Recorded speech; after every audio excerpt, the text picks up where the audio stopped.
Good morning and welcome back to Football Morning Show. Masih bersama gue Hanif Tamrin, tentunya masih setia menemani rutinitas pagi kalian. Sebelum kita mulai dengan semangat yang menggebu-gebu, tentunya kita awali pagi hari yang indah dingin dengan seruputan teh hangat untuk membuat kalian lebih semangat. Let's go. My friend, APH, tolonglah chat, tolong dong chat. Kita bantu tag merek teh ya, agar bisa seenggaknya ada support yang bisa diberikan agar acara ini panjang, my friend. Oke? Dan biar gue juga agak semangat dikit nih pagi-pagi, ada tambahan ya dari teh yang kita sukai bersama-sama. Tentunya kalian juga memiliki preferensi sarapan di pagi hari, minum teh sambil makan apa. Nah, bisa sambil bergabung di kolom komentar, kalian sampaikan rutinitas sarapan kalian juga. Oke, gue pengen recap dulu materi yang akan kita sampaikan hari ini. Ada beberapa breaking news, mulai dari update pencarian striker Manchester United, di mana sudah ada pihak MU yang mengontak Oli Watkins. Kemudian juga ada update terkait Alexander Isak yang resmi ya menyampaikan permintaan untuk pindah dari Newcastle. Kemudian juga ada sedikit in-depth, gue pengen menganalisa alasan kenapa Liverpool bisa belanja di atas 300 juta pound sterling pada musim ini. Kemudian juga kita update sedikit, kemarin baru aja selesai presentasi dari Marcus Rashford hari pertamanya di Barcelona. Kemudian nanti juga ada update transfer Chelsea yang resmi menawar Jorel Hato.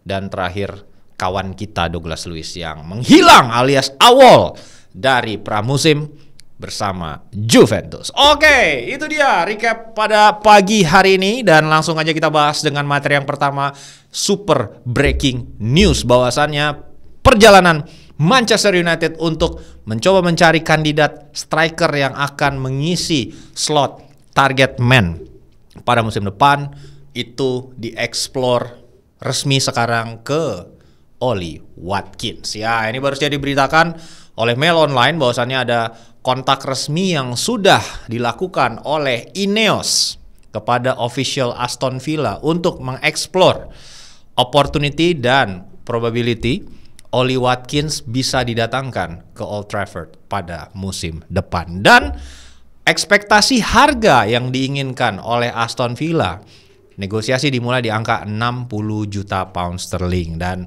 memang untuk pemain yang tahun depan akan berusia 30 tahun, ini adalah sebuah policy yang berbeda dari yang selama ini pengen diterapkan oleh Ineos yang lebih mengedepankan kepada akuisisi pemain-pemain muda. Tapi memang juga ketika kita lihat di 2 musim sebelumnya, ketika Rasmus Højlund yang dipilih, tingkat kematangan dalam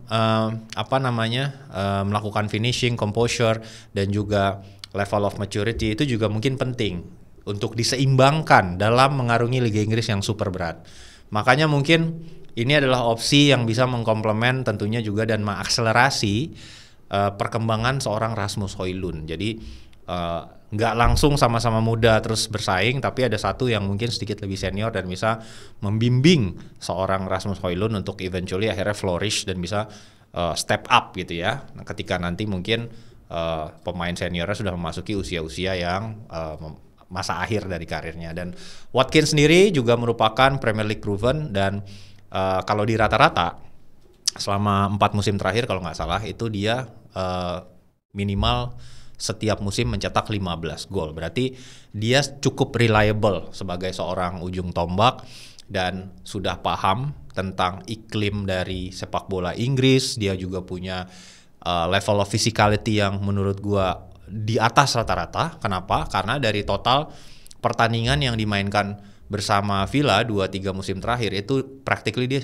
hanya absen 3 atau 4 pertandingan. Sisanya dia selalu tampil 90 menit dan menit bermain dan jumlah game time-nya itu kurang lebih sama seperti yang dilakukan oleh Bruno Fernandes bersama Manchester United. Jadi dia sangat-sangat fit. Ini memiliki level of athleticism dan juga physicality yang di atas rata-rata, dan tidak ada cedera yang secara historis cukup serius yang diderita oleh seorang Watkins yang membuatnya absen lama. Nah, ini menjadi pertimbangan juga tentunya, dan dia juga memang bagian dari skuad The Three Lions. Nah, harapannya Akuisisi ini bisa mengkomplement apa yang sudah berada di lini ofensif dari Manchester United pada saat ini, yaitu Joshua Zirkzee, Rasmus Højlund, dan tentunya ditopang oleh 2 pemain baru yang baru saja diakuisisi pada musim ini, Bryan Mbeumo dan juga Matheus Cunha. Nah, itu sedikit update dari breaking news yang pertama. Semoga ini bisa menjadi angin segar bagi fans Manchester United yang mulai berisik di sosial media gitu ya, untuk menyatakan preferensinya. Nah, mungkin ini berjalan bersamaan dalam upaya mereka mencoba menego Benjamin Sesko. Apabila itu tidak sesuai harapan hasilnya, masih ada tentunya plan B dalam sosok Ollie Watkins yang mungkin nanti secara mahar transfer akan coba diturunkan lewat negosiasi oleh pihak Ineos. Nah, itu dia update dari sisi Ollie Watkins. Kita sekarang lanjut ke breaking news yang kedua. Alexander Isak resmi dicoret dari skuad pramusim Newcastle United yang akan terbang ke Singapura dan Hong Kong. Dan lewat representatif dari seorang Isak ini, kemarin juga gue udah menyampaikan di episode sebelumnya bahwasanya dia diminta berlatih terpisah dari first team oleh Eddie Howe, karena Eddie Howe merasa kepalanya Isak ini atau pikirannya Isak ini lagi nggak ada di badan, ini lagi kemana-mana nih, lagi nggak tenang pikirannya, akibat memang penolakan transfer yang dilakukan oleh Newcastle United dari upaya pendekatan yang disampaikan oleh Liverpool. Nah, Isak merasa ini adalah big break atau opportunity besar bagi dia untuk bisa akhirnya pindah ke tim yang lebih prominent, defending champions, tapi Newcastle United pada saat itu memberikan penolakan yang dia bilang not for sale gitu, dan itu membuat yang gue sampaikan juga, gue memprediksi bahwasannya ini pemain akan unsettle, ini pemain akan mungkin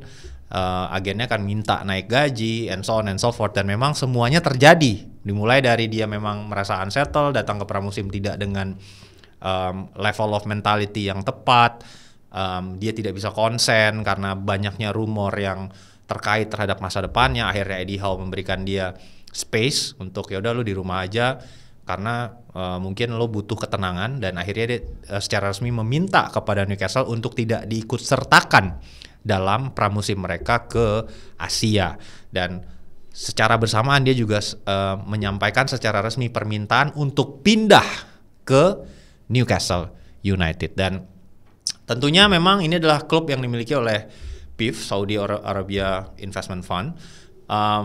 Ada tentunya langsung upaya untuk apabila memang dia ingin pindah, kenapa nggak Saudi Arabia aja yang menjadi destinasi, tetapi ini langsung ditolak opsi ini oleh kubu Isak, dan mereka memang memimpikan sebuah transfer ke tim yang lebih prestigious gitu secara size. Dan ini yang pengen gue bahas sedikit, kaitannya bridging menuju topik berikutnya.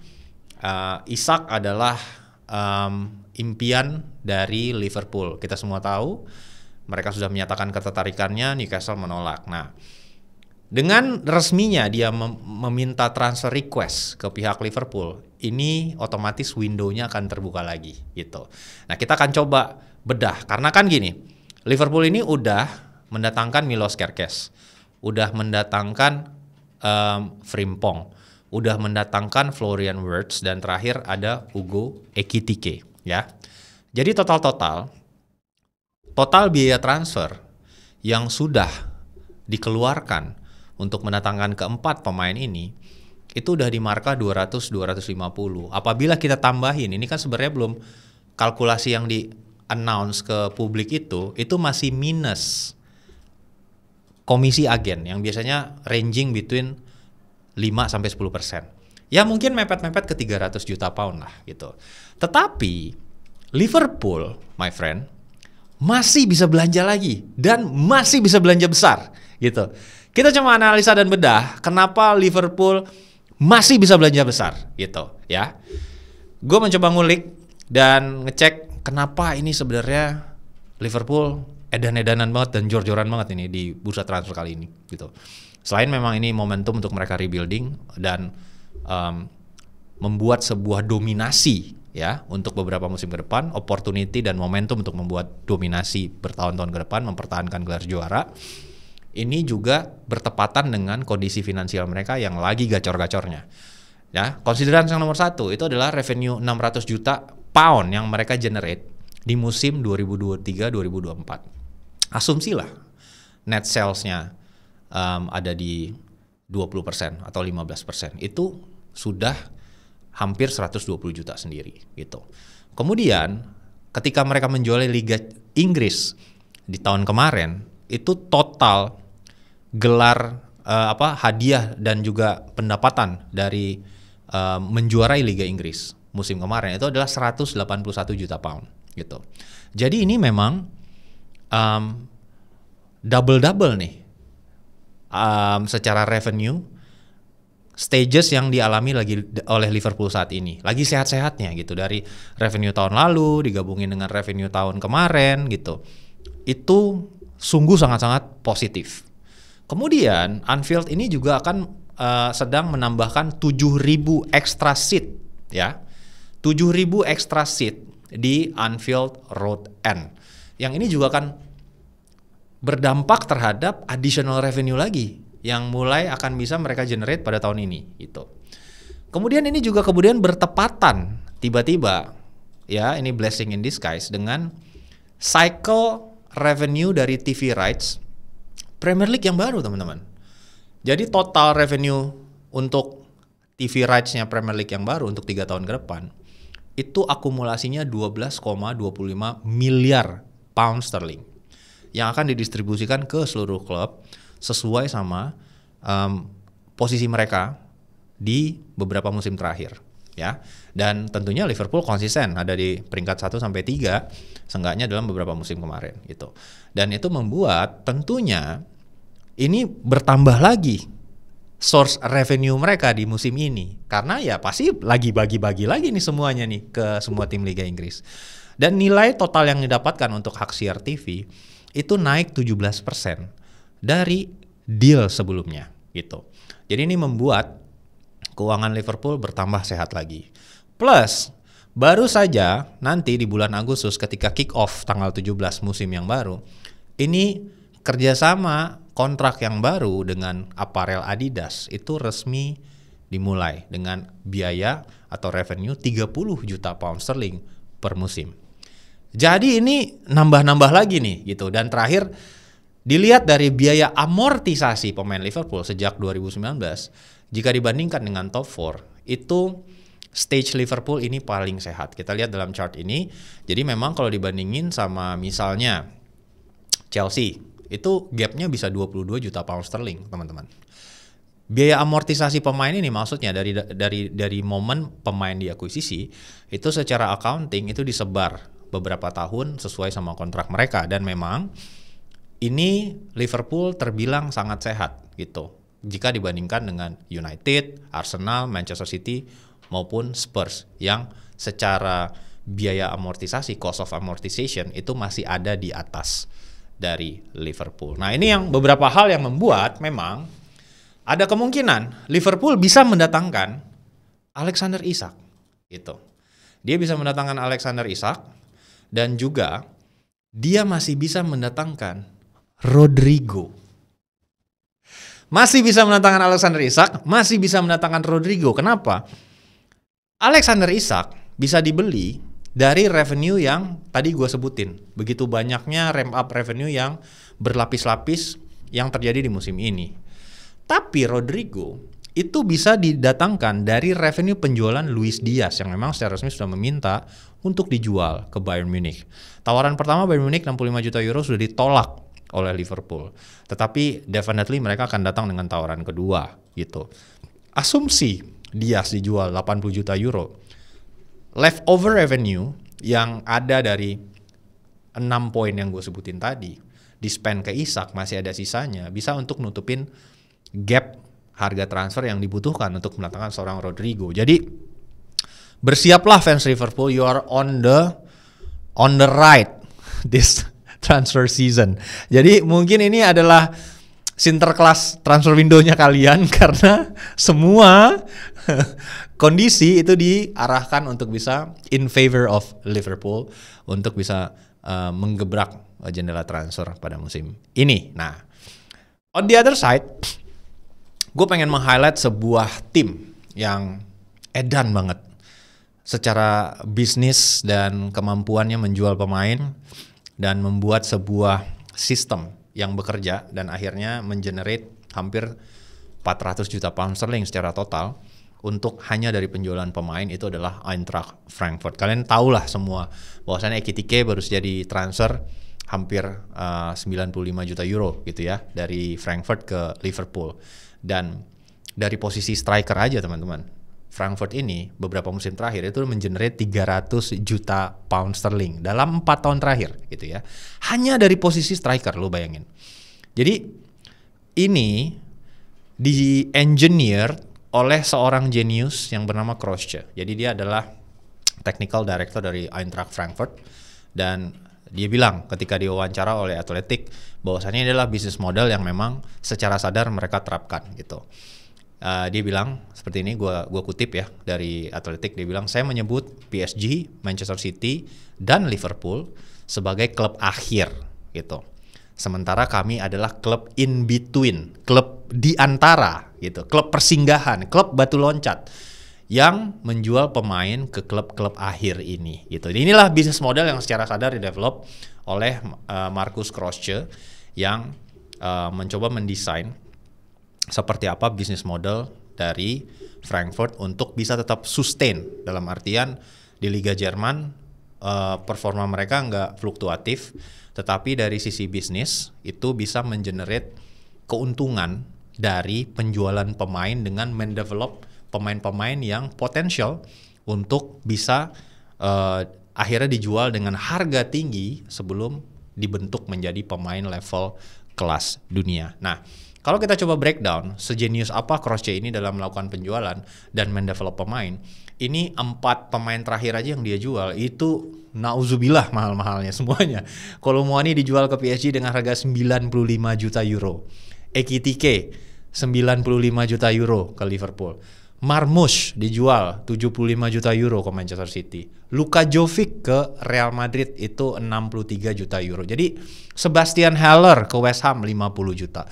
Jadi belum yang lain-lain ya kayak William Pacho ke PSG dan lain sebagainya.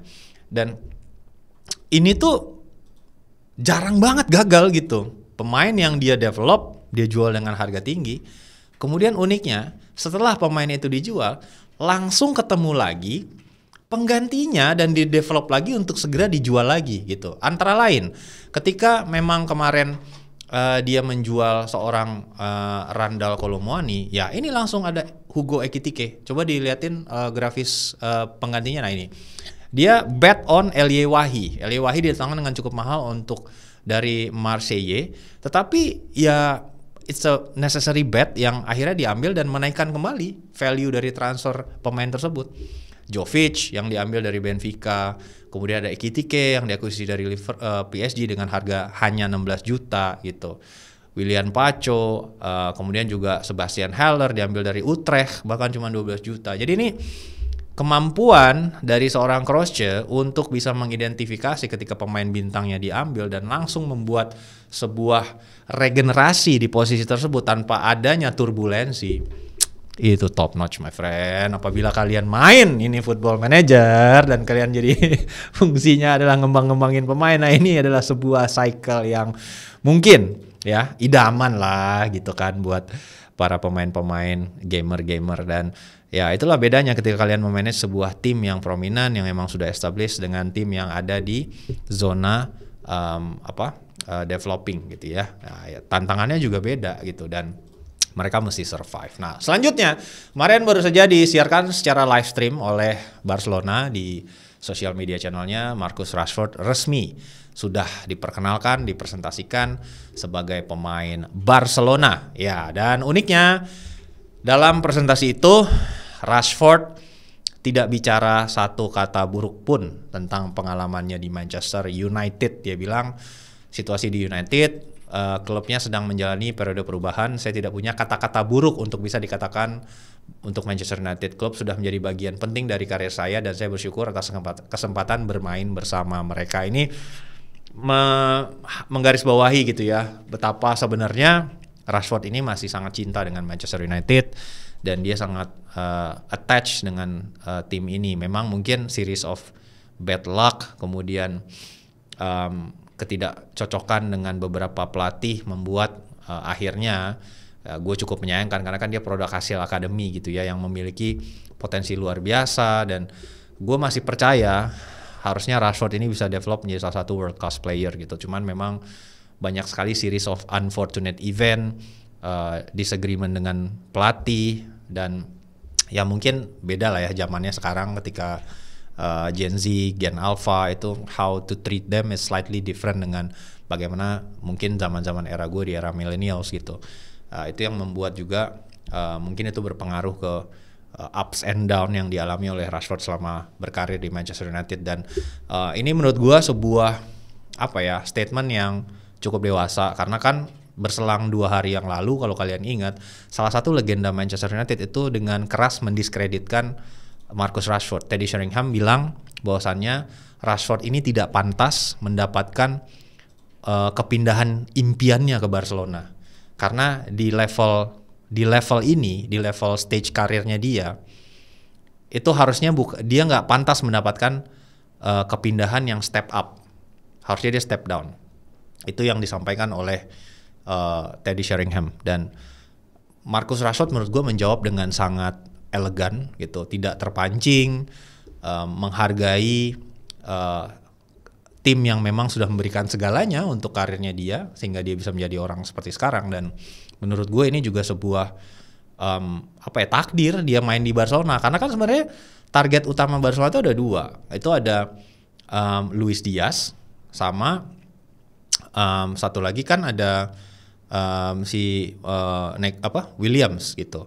Nah, Luis Diaz secara POV investasi ya agak berat karena kan kita semua tahu, gue udah bahas juga di 2 episode sebelumnya bagaimana sulitnya keuangan Barcelona dalam sisi bukan mungkin bayar transfer tapi gimana comply dengan aturan 1:1-nya La Liga. Jadi kalau misalnya pinjem aja masih belum tahu bisa diregister apa enggak, apalagi bayar Luis Diaz 80 juta euro mungkin untuk bisa meregister transfernya. Nah, itu yang terjadi juga dengan Nico Williams yang punya release clause tapi akhirnya memutuskan untuk tidak gabung dengan Barcelona karena ada satu klausa yang ditolak gitu, dan akhirnya memang setelah menunggu lama dan Rashford memilih untuk menunggu Barcelona, akhirnya dream move-nya jadi kenyataan. Ini mungkin bisa berbeda kalau ternyata dia nggak sabar gitu kan, karena kan ditarik 6 atau 7 minggu ke belakang sebelum dia dipresentasikan jadi pemain Barcelona, ya itu kan udah ada dinamika yang Barca ngejar pemain A, Barca ngejar pemain B gitu kan, dan dia tetap kekeh nunggu gitu, gue maunya cuma ke Barcelona, dan akhirnya dia ya takdir menentukan tiba-tiba Nico Williams nggak jadi, dan Rashford lah yang akhirnya mengisi posisi sebagai winger kiri untuk alternatif selain Rafinha untuk Barcelona mengarungi musim yang baru. Dan ya semoga ada kecocokan terhadap movement ini. Gue sincerely berharap ya Rashford bisa redefine lagi performanya dan bisa kembali menjadi pemain yang kita lihat ketika peaknya dia unpredictable, sangat cepat, clinical, dan dalam situasi 1 lawan 1 itu bisa membuat keringat dingin lah defender, terutama memang ini juga gaya permainannya di La Liga berbeda, dan dia punya klausa untuk bisa langsung Barcelona mengaktifkan atau mempermanenkan transfernya musim depan dengan mahar 30 juta euro saja. Nah, berikutnya kita ke Chelsea. Chelsea secara resmi sudah mendapatkan kesepakatan personal dengan Jorel Hato. Ya, ini adalah center back yang saat ini bermain di Ajax Amsterdam. Dia left footed, dia punya potensi yang luar biasa, bisa tampil di back kiri, bisa main di back tengah gitu kan. Cepat juga, kemampuan tacklingnya bagus, duel bola-bola udara juga oke. Sempat juga dipertimbangkan oleh Arsenal, tapi akhirnya memilih mungkin Chelsea yang menjadi pelabuhan berikutnya. Personal agreement sudah tercapai antara kubu Jorel Hato dengan Chelsea. Sekarang hari ini itu Chelsea secara resmi sudah memulai kontak antar klub. Jadi mereka resmi menghubungi Ajax Amsterdam dan menyampaikan keinginannya untuk mendatangkan seorang Jorel Hato. Ekspektasi dari Ajax itu adalah Chelsea bisa membayar harga yang mirip-mirip dari yang Arsenal bayarkan untuk Jurrien Timber. berarti di angka sekitar 50 juta euro. Tetapi dari Chelsea sendiri pengen kalau bisa ya mulainya di 30 juta pound dulu deh gitu. Untuk kita bisa duduk di meja negosiasi dan pelan-pelan mungkin ketemu di tengah. Mungkin ujung-ujungnya di angka ya 35-40 juta pound gitu. Untuk akhirnya kesepakatan bisa tercapai gitu. Dan memang preferensi dari Hato juga sudah disampaikan ke Ajax bahwasanya dia ingin pindah ke Chelsea. Kita lihat seperti apa nanti negosiasi ini. Apakah bisa segera dikonfirmasi, dan dengan gitu kan tambah lagi kedalaman pertahanannya Chelsea yang memang juga menjadi masalah dalam beberapa musim terakhir dari sisi opsi dan juga level kepercayaan Maresca terhadap backup center back yang dia punya gitu. Ya ini juga menjadi fleksibel karena selain bisa main di back tengah, dia juga bisa main back kiri untuk bisa menjadi backup atau alternatif ketika Cucurella mungkin akumulasi kartu atau sedang tidak bisa tampil, kurang sehat, and so on and so forth.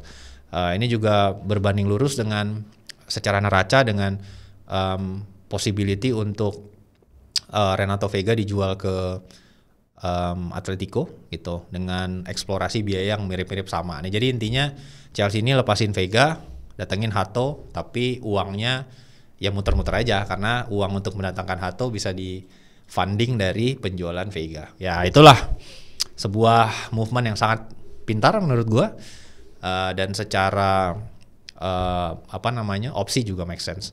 Terakhir gue pengen komen sedikit tentang kawan kita yang membuat masalah dengan tidak muncul di hari pertama pramusim Juventus. Douglas Luiz resmi AWOL atau menghilang gitu kan. Disampaikan oleh Fabrizio Romano di medianya dia, dikonfirmasi bahwasannya hilangnya atau tidak laporannya atau tidak hadirnya atau dalam hari pertama pramusim Juventus itu bukan karena diizinkan oleh klub, tapi karena memang pemainnya yang ngadi-ngadi gitu. Intinya gitulah gitu. Dan ini mungkin adalah kulminasi dari experience yang dia jalani di musim pertama bersama Juventus. Dia cukup frustrasi, dia sangat kehilangan banyak pertandingan karena cedera. Begitu dikasih kesempatan main sekitar 14 atau 15 kali nggak bikin satu gol atau satu assist pun. Dia nggak nyetel dengan cara permainan tim, baik itu ketika under Thiago Motta maupun dengan Tudor dia tidak dipercaya. Di Club World Cup kemarin cuma main sekali sebagai pemain pengganti. Kemudian dia memberikan wawancara yang cukup menurut gua nggak etis, di mana dia info kalau ya gimana gue bisa main bagus kalau gue nggak pernah main 2-3 pertandingan beruntun, nggak pernah dikasih kesempatan, kurang lebih itu yang dia sampaikan gitu kepada fansnya di sosial media gitu, ketika fans mulai questioning kenapa sih lo nggak perform gitu. Nah itu yang dia sampaikan sebagai alasan, dan ini juga bertepatan dengan beberapa tim-tim di Premier League yang mulai mengincar Douglas Luiz untuk mencoba mendatangkan dia. Antara lain ada Nottingham Forest lagi-lagi yang masuk dalam bursa untuk bisa mengakuisisi Douglas Luiz, dan juga ada Everton di situ. Nah, yang menjadi blocker adalah memang dia didatangkan dengan mahar yang mahal dari Juventus sekitar 50 juta euro, walaupun sebenarnya real cash-nya itu cuma 25 juta euro. Sisa 25 juta euronya itu dalam bentuk player swap. Itu ada Enzo Barranquilla dan juga Samuel Iling Junior. Nah, berarti kalau tidak ingin accountingnya dibilang rugi, ya itu berarti penjualannya harus di atas harus minimal 40 juta euro. Nah, angka ini nggak ada yang mau bayar untuk pemain yang dikonsider flop ya di musim lalu. Itu makanya ini masih menjadi duri dalam daging kawan kita si Douglas Luiz ini. Nah, menurut kalian cocoknya dia kemana ya? Mungkin cocoknya main di tim-tim kasta papan tengah sampai bawah di Liga Inggris memang, atau pindah ke liga lain. Barangkali kan dia juga pernah main di Girona ya, sempat dibilang, karena kan emang masuk dari grupnya City di awal-awal tuh, dia pemain mudanya City dan tampil cukup baik, akhirnya dia akuisisi Aston Villa gitu. Nah, kita lihat nanti seperti apa development dari transfer ini ya. Semoga gue sih berharap ya segera dilepas aja gitu, karena memang ya udah kelihatan lah attitude-nya juga, dia udah nggak mau main buat Juve lagi. Ngapain orang nggak mau datang pramusim ya? Ya, kurang lebih seperti itu berita-berita breaking news dan juga update yang terjadi pada pagi hari ini di hari Jumat. Nah, jangan lupa buat kalian untuk terus mendukung karena kita punya deadline. Gue perpanjang deh sampai Sabtu deh. Mungkin kan sekarang rate-nya sekitar 1.000 ya per hari subscribernya. Sekarang kita ada di 38.000 lah, kurang sedikit.